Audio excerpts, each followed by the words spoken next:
Hi everyone, welcome to online job update. ESIC यानी employer state insurance কর্পোরেশনের তরফ থেকে ফাইনালি তোমাদের নার্সিং অফিসার পদের ভ্যাকেন্সি কিন্তু রিলিজ করা হয়েছে। এইখানে তোমরা যারা যারা জিএনএম নার্সিং, যারা যারা বিএসসি নার্সিং, যারা যারা post basis BSc nursing pass out আছো, সকল ক্যান্ডিডেট এই ফর্মটির জন্য অ্যাপ্লিকেবল। এবং এইখানে তোমাদের কিন্তু 200+ ভ্যাকেন্সি কিন্তু রিলিজ করা হয়েছে। তো এইখানে তোমরা যারা যারা ক্যান্ডিডেট আছো, তোমরা অ্যাপ্লাই করার জন্য তোমাদের এখানে এডুকেশন কোয়ালিফিকেশন কি চাওয়া হয়েছে, এসেনশিয়াল কোয়ালিফিকেশন কি চাওয়া হয়েছে, তোমাদের সিলেকশন প্রসিডিওরটা কি রাখা হয়েছে, কিভাবে তোমরা অ্যাপ্লাই করবে এবং যাবতীয় আপডেট স্টেপ বাই স্টেপ জানিয়ে দেওয়া হবে এই ভিডিওর মাধ্যমে। ভিডিওটি তোমাদের জন্য ভীষণ ইনফরমেটিভ হতে চলেছে, তাই তোমরা ভিডিওটা স্কিপ না করে শেষ পর্যন্ত দেখতে থেকো। এবং তোমাদের যতগুলো হোয়াটসঅ্যাপ গ্রুপ আছে প্রত্যেকটি গ্রুপে ভিডিওটি বেশি বেশি করে শেয়ার করো। যারা এখনো চ্যানেলে নতুন, এই রকম লেটেস্ট জেনুইন চাকরির আপডেট এবং ফর্ম ফিল আপের ভিডিও সবার আগে দেখার জন্য চ্যানেলটি সাবস্ক্রাইব করে সাথে থেকো এবং ভিডিওটি ইনফরমেটিভ মনে হলে একটি লাইক দিয়ে যেও। অ্যাট ফার্স্ট এই যে ইএসআইসি এমপ্লয়ার স্টেট ইন্স্যুরেন্স কর্পোরেশনের তরফ থেকে নার্সিং অফিসার রিক্রুটমেন্টের যে ভ্যাকেন্সিটা রিলিজ করা হয়েছে, এইখানে তোমাদের যে ভ্যাকেন্সি স্ট্রাকচার রাখা হয়েছে সেটা তোমরা একবার ডিটেলসে দেখে নাও। দেখো এখানে তোমাদের কিন্তু অল ওভার 219টি শূন্যপদ রাখা হয়েছে। তার ভিতর ফিমেল ক্যাটাগরিতে ফিমেল এসটিদের জন্য থাকছে 26টি, এসটিদের জন্য থাকছে 12টি, ওবিসির জন্য থাকছে 46, ইডাব্লিউএস এর জন্য থাকছে 18টি, জেনারেলের জন্য থাকছে 74টি। টোটাল 176টি ফিমেল ক্যান্ডিডেটের জন্য ভ্যাকেন্সি রিলিজ করা হয়েছে। এবং মেল ক্যান্ডিডেটের জন্য এইখানে কিন্তু 6টা ভ্যাকেন্সি আছে। এসটির জন্য 3টি, ওবিসির জন্য 11টি, ইডাব্লিউএস এর জন্য 5টি, জেনারেলের জন্য 18টি। টোটাল কিন্তু 43 ভ্যাকেন্সি রিলিজ করা হয়েছে। এবং অল ওভার দেখতে গেলে মেল ফিমেল মিলে এসসি ক্যাটাগরিতে 32টি, এসটির জন্য 15টি, ওবিসি এর 57টি, ইডাব্লিউএস এর 23টি, জেনারেলের 92টি। অল টোটাল তোমাদের কিন্তু 219টি শূন্যপদ রিলিজ করা হয়েছে ইএসআইসি নার্সিং অফিসারের ভ্যাকেন্সিতে।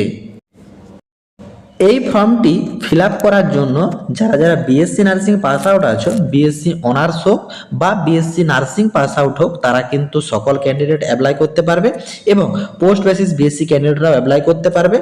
এইখানে যারা যারা বিএসসি বা পোস্ট বেসিস বিএসসি ক্যান্ডিডেট আছো, এই ইএসআইসি ফর্মে ফিল আপ করার জন্য তোমাদের কিন্তু কোনোরূপ এক্সপিরিয়েন্সের প্রয়োজন নেই, সম্পূর্ণ ফ্রেশ ক্যান্ডিডেট এই ফর্মটির জন্য অ্যাপ্লিকেবল। এইখানে তোমাদের কিন্তু একটা রেজিস্ট্রেশন সার্টিফিকেটের প্রয়োজন আছে, সেটা যে কোনো স্টেটের রেজিস্ট্রেশন সার্টিফিকেট হলেই হচ্ছে। এনি স্টেট রেজিস্ট্রেশন সার্টিফিকেট থাকলে অ্যাপ্লাই করতে পারবে। এবং তার সঙ্গে যারা যারা ডিপ্লোমা ইন জেনারেল নার্সিং এর মিডওয়াইফাই মানে জিএনএম কোর্স করে আছো, তারাও কিন্তু আবেদনযোগ্য। তাদেরও কিন্তু যে কোনো স্টেটের রেজিস্ট্রেশন সার্টিফিকেট থাকলে তারা কিন্তু আবেদনযোগ্য। এবং এইখানে যারা যারা জিএনএম ক্যান্ডিডেট আছো, তোমাদের কিন্তু এই ইএসআইসির ফর্ম ফিল আপ করার জন্য তোমাদের কিন্তু মিনিমাম 50 বেডেড হাসপাতালের উপর মিনিমাম 2 বছরের 1 ইয়ারের কিন্তু এক্সপিরিয়েন্স চাওয়া হয়েছে, তাহলে কিন্তু তোমরা এই ফর্মটির জন্য applicable. 1 year experience in minimum 50 bedded hospital, acquiring the educational qualification mention তোমাদের মানে যে পোস্ট সেই পোস্টের উপর। এইখানে তোমাদের যেটা এক কথায় বলতে গেলে, তুমি বিএসসি বা পোস্ট বেসিস বিএসসি নার্সিং হয়ে থাকলে সকল ফ্রেশ ক্যান্ডিডেট যে কোনো স্টেটের রেজিস্ট্রেশন সার্টিফিকেট থাকলে অ্যাপ্লাই করতে পারবে। সেটা তোমাদের কেএনসি রেজিস্ট্রেশন থাকুক, ডব্লিউবিএনসি রেজিস্ট্রেশন থাকুক, সেটা উড়িষ্যা নার্সিং কাউন্সিলিং এর আন্ডারে থাকুক, অন্ধ্রপ্রদেশ নার্সিং কাউন্সিলিং এর আন্ডারে থাকুক, any state registration certificate can candidate apply. এবং যারা যারা জিএনএম আছো, তোমাদের কিন্তু এখানে 1 ইয়ারের এক্সপিরিয়েন্স চাওয়া হয়েছে মিনিমাম 50 বেডেড হাসপাতালের উপর, তাহলে কিন্তু তোমরা এই ফর্মের জন্য অ্যাপ্লিকেবল। এবং এই ফর্মটি অ্যাপ্লাই করার জন্য, এই ইএসআইসি ফর্ম ফিল আপ করার জন্য তোমাদের এখানে এজ যেটা চাওয়া হয়েছে মানে আপ টু 30 ইয়ার্স বয়স পর্যন্ত ক্যান্ডিডেটরা অ্যাপ্লাই করতে পারবে। Relaxable for employer of employees state insurance corporation মানে ইএসআইসি অ্যান্ড গভর্নমেন্ট সার্ভেন্ট, তোমাদের আপ টু 5 ইয়ার পর্যন্ত যাদের এজ রিল্যাক্সেশন আছে তারা কিন্তু এজ রিল্যাক্সেশন পেয়ে যাবে। সেটা গভর্নমেন্টের যে রুল অনুযায়ী থাকে, সেন্ট্রাল গভর্নমেন্টের সেই রুল অনুযায়ী তোমাদেরকে এখানে দিয়ে দেওয়া হবে। এবং তোমাদের এই যে এজ, এই এজটা কিন্তু ক্যালকুলেট করা হবে তোমাদের কিন্তু last date of closing of অ্যাপ্লিকেশনের লাস্ট ডেট ক্লোজিংয়ে তোমাদের কিন্তু এই এজটাকে ক্যালকুলেট করা হবে। অ্যাপ্লিকেশনের অনলাইনে রেজিস্ট্রেশন এবং ফর্ম ফিল আপ শুরু হয়েছে 24/2/2026 থেকে এবং ফর্ম ফিল আপের লাস্ট ডেট থাকছে 16/3/2026 বিকাল 5টা পর্যন্ত। এবং যারা যারা গভর্নমেন্টের আন্ডারে কাজ করো, অ্যাপ্লিক্যান্ট ওয়ার্কিং ইন গভর্নমেন্ট বা সেমি গভর্নমেন্ট বা তোমাদের বিভিন্ন অটোনোমাস আন্ডারে বা পাবলিক সেক্টরের আন্ডারে যদি কাজ করে থাকো, তোমাদেরকে কিন্তু এখানে এনওসি সার্টিফিকেট লাগছে। এটা কিন্তু 20/3/2026 আগে তোমাদেরকে কিন্তু কালেক্ট করতে হবে। এইখানে তোমাদের কিন্তু সিটি অফ এক্সাম সেন্টার এটা কিন্তু 4/4/2026 তোমাদেরকে অ্যালট করে দেওয়া হবে। এবং এইখানে একটা ক্যান্ডিডেটদের প্রবলেম থাকে যে এটা যেহেতু সেন্ট্রাল গভর্নমেন্টের একটা ফর্ম, তো এর এক্সাম সেন্টার আমাদের ওয়েস্ট বেঙ্গলের কোথায় কোথায় পড়তে পারে। দেখো, তোমরা যখন এটা ফর্ম ফিল করতে যাবে তখনই কিন্তু তোমাদের এক্সাম সিটি চুজ করার একটা অপশন দিয়ে দেবে। এইখানে তোমরা আমাদের ওয়েস্ট বেঙ্গলের কলকাতাতে, তারপর তোমার কল্যাণীতে, বর্ধমানে, তারপর তোমাদের পূর্ব মেদিনীপুরে, এই জায়গাগুলোতে মোটামুটি তোমরা এক্সাম সেন্টার পেয়ে যাবে। এটা কিন্তু তোমাদের ফর্ম ফিল আপ সঠিকভাবে করতে হবে এবং ফর্ম ফিল আপের সময় তোমাদের এগুলো সিলেক্ট করে দিতে হবে, তাহলেই তোমরা কিন্তু এই জায়গাগুলোতে এক্সাম সেন্টার পাবে।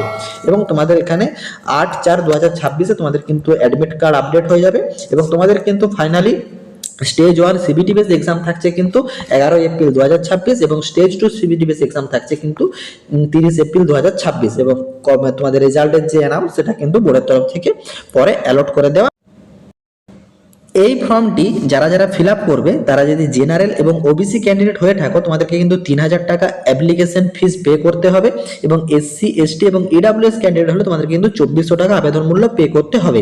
এবং ফিজিক্যাল হ্যান্ডিক্যাপ্ট হয়ে থাকলে তোমাদেরকে কিন্তু কোনোরূপ আবেদন মূল্য পে করতে হচ্ছে না। এবং এইখানে তোমরা ফর্ম ফিল আপ যারা করবে তারা কিন্তু একটু লক্ষ্য করবে, তোমাদের কিন্তু এখানে only for debit card, credit card এবং ইন্টারনেট ব্যাংকিং, এই তিনটা পদ্ধতিতে তোমাদের কিন্তু পেমেন্ট অ্যাকসেপ্ট করা হবে। কোনোরূপ তোমরা ইউপিআই পেমেন্ট করতে পারবেন না এই মাধ্যমে। এই ফর্মটি ফিল আপ করার জন্য অফিসিয়ালি এইমসের যে ওয়েবসাইট, সেই ওয়েবসাইটে গিয়ে তোমাদেরকে ফর্ম ফিল করতে হবে www.aimsexam.ac.in। এই ওয়েবসাইটে গিয়ে তোমাদেরকে এই নরসেটের ফর্ম ফিল আপ করতে হবে। এবং নরসেটের ফর্ম আর ইএসআইসির হেডকোয়ার্টার থেকে যে ভ্যাকেন্সির আপডেটটা দেওয়া হয়েছে সেটা কিন্তু একটাই ভ্যাকেন্সি।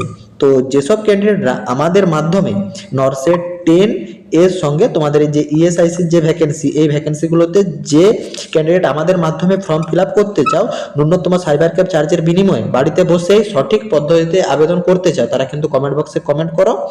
এবং এই যে নোটিফিকেশনটা, এই নোটিফিকেশনটা কিন্তু অলরেডি প্রকাশ করা হয়েছে এমপ্লয়ার স্টেট ইন্স্যুরেন্স কর্পোরেশন মানে ইএসআইসির তরফ থেকে নরসেট 10 এর সঙ্গে এই ভ্যাকেন্সিটাও কিন্তু ইনক্লুড করে দেওয়া হয়েছে। এবং তোমাদের অ্যাপ্লিকেশন একটাই হবে এবং তোমাদের যে এক্সাম, সেই এক্সামও কিন্তু একটাই হবে। কিন্তু যারা যারা এই ভ্যাকেন্সিতে সিলেক্ট হবে তাদের কিন্তু ইএসআইসিতেই তোমাদের সিলেক্ট করিয়ে নেওয়া হবে। আশা করি এই ইএসআইসির তরফ থেকে যে অফিসিয়ালি নোটিফিকেশনটা প্রকাশ করা হয়েছে সেই নোটিফিকেশনটা তোমরা ডিটেলসে বুঝতে পেরেছো। কারো যদি কোনো জায়গাতে কোনোরূপ কোয়ারি থাকে কমেন্ট বক্সে কমেন্ট করো, আমি রিপ্লাই করব। এবং যেসব ক্যান্ডিডেটরা আমাদের মাধ্যমে এই ইএসআইসি ভ্যাকেন্সি বা তোমাদের নরসেট 10 এর ভ্যাকেন্সির ফর্ম ফিল আপ করতে চাও, তোমরা কিন্তু কমেন্ট বক্সে কমেন্ট করো। টাটা।